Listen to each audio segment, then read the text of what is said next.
Hi, Clyde Shirati here from Africa Media Australia.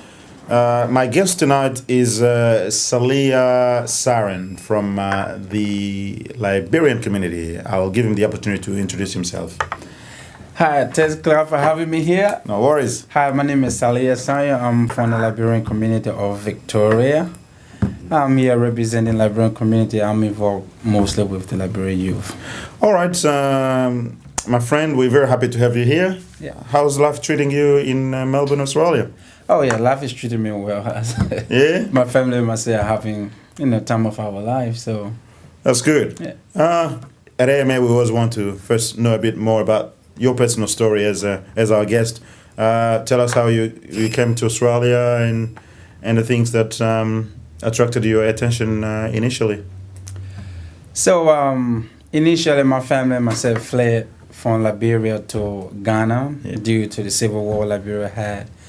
Liberia have had two civil wars from 1989 to 2003, the most recent one. Yeah. And we fled to Ghana where we stayed for X amount of years. And we had the opportunity to be privileged to come to Australia on a refugee humanitarian visa. So my family and myself traveled to Australia 2006. And we were residing in Darwin, where I spent 3 years and graduated from high school. And I decided to relocate a little bit for a bit of change. Yeah. So I moved to Melbourne 2009 January, and ever since I've been living here. And I like Melbourne. Wow, that's good. Well, so you come from the north, man. Yep, I'm coming from Northern Territory. You've descended from the north. Yeah. Apparently, it's quite hot. I haven't been to Darwin myself. It's quite hot out there. Yeah. It's hot, it's humid. Yeah. All right, cool. I'm sure there'll be a lot of people from Northern Australia who would like the place, who think it's better than Melbourne. But here in Melbourne, we'll think differently. Anyway, we've got you here. Why did you choose to come to Australia as opposed to go to another place, or was it the first opportunity you had to escape from? Well, we had prior opportunity to travel to United States where I got a sister who lives there. Yeah. But as we all know how the whole process works, it's a program. You go on it. If the American immigration don't think your story is worthy enough to travel to America, they deny you. So we got denied a couple of times. Yeah. And we were privileged. The Australian came at the time they were taking people, and my family was some of the first people that Australia engaged in Ghana when they started taking refugees. So we were privileged actually to come to Australia. So that's good. It looks like destiny was pushing you to Australia. Yeah. Not the US, man. And we would say we Aussies, we like Australia and we're better than the US. Oh yes. Just to say, I recently went to America for 6 months, so I love Australia, man. Much better. Yeah. All right. So you said you're involved with the youth. Are there a lot of Liberian youth in the Victorian Liberian community? Our number is not very large as compared to other African community, but we have pretty okay number of Liberian youth in Victoria. And we've had a few activities here and there. We've engaged with other communities.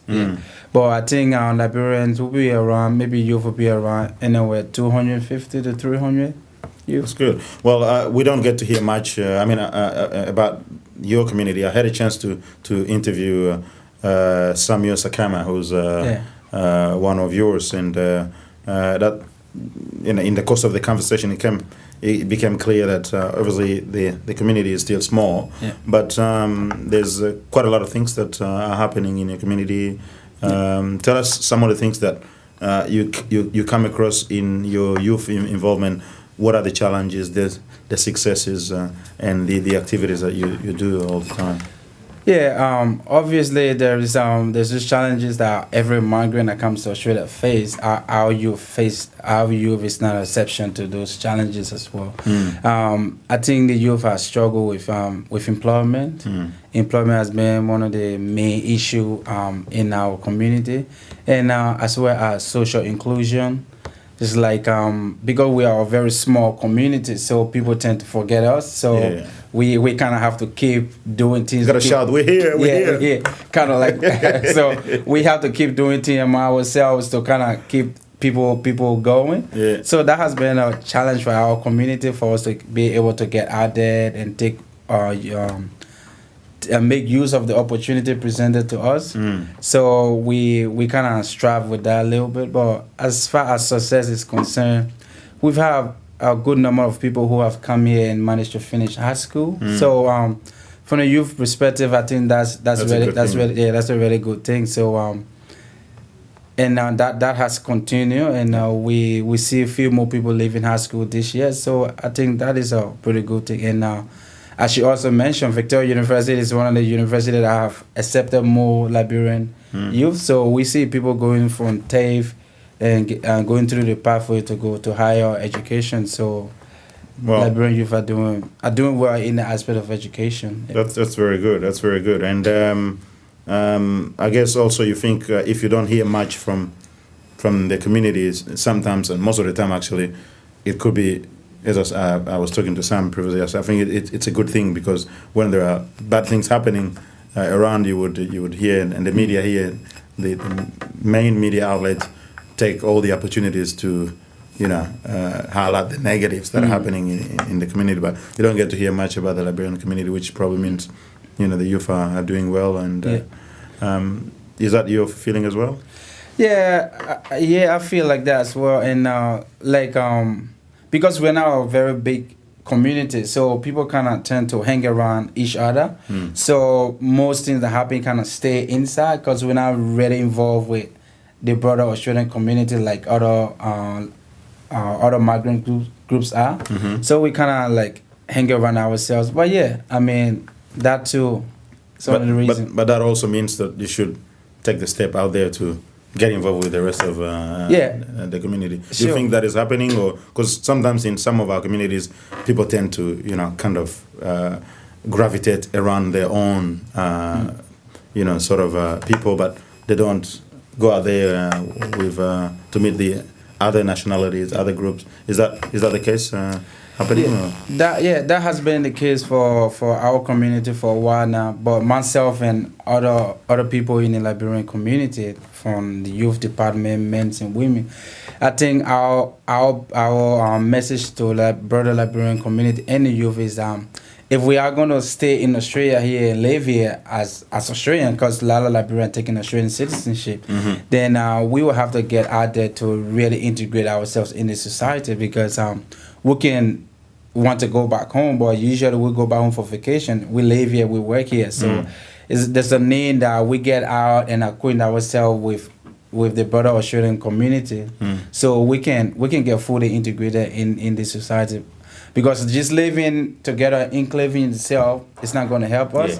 And that has hurt us to some extent, but also we are learning from that, because we are just a new community. So we're going to make our mistakes and we're going to learn from that. And I'm hoping by the time, maybe 4 or 5 years from now, Liberians will be out there in acquainting themselves with different communities. Let's talk about the community here. I guess what you've just said is that the community is quite tight and people very close. Are there any, because we know that in some communities there's quite a lot of division as well. People, some of them bring some of the issues back home into here. There's also some, subgroups that, break from other big groups, and, there's a bit of division. Is that happening in your community, or probably not? We have subgroups and stuff in the Liberian community, but I think it has worked very well for us as a community groups. Because whatever happened in Liberia, I think Liberia has getting to that point where they understand that, all right, that happened. We're in a different country now. There's a need that Liberian hold together as one group of people in order to do better here and as well do better home. So I think even though we have subgroups within the Liberian community, but people generally come to Liberian community meeting when we have Liberian meetings. So I think it has helped us in some aspect, having subgroups. So these subgroups work in harmony somehow. They collaborate rather than there's sometimes this division where people don't even talk to each other in some communities. But anyway,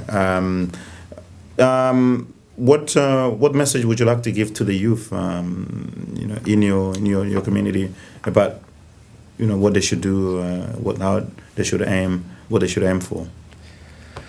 If you are hearing me, Liberian youth, just know what the saying goes that education is the key to success.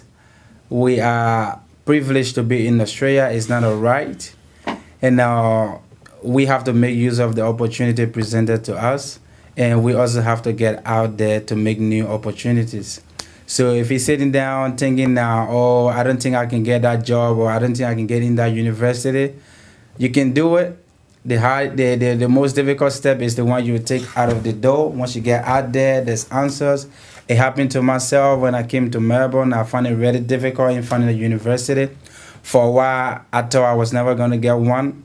But until I got out there and went and knocked at the doors at university, I was able to get in one, and I'm about to finish, like most of you already know. So I say to you, if you're sitting down, please wake up, take that first step, and make a change. And the saying goes, you got to be the change you want to see in other people. So please wake up. Let's keep the Liberian community going, and let's take it back home.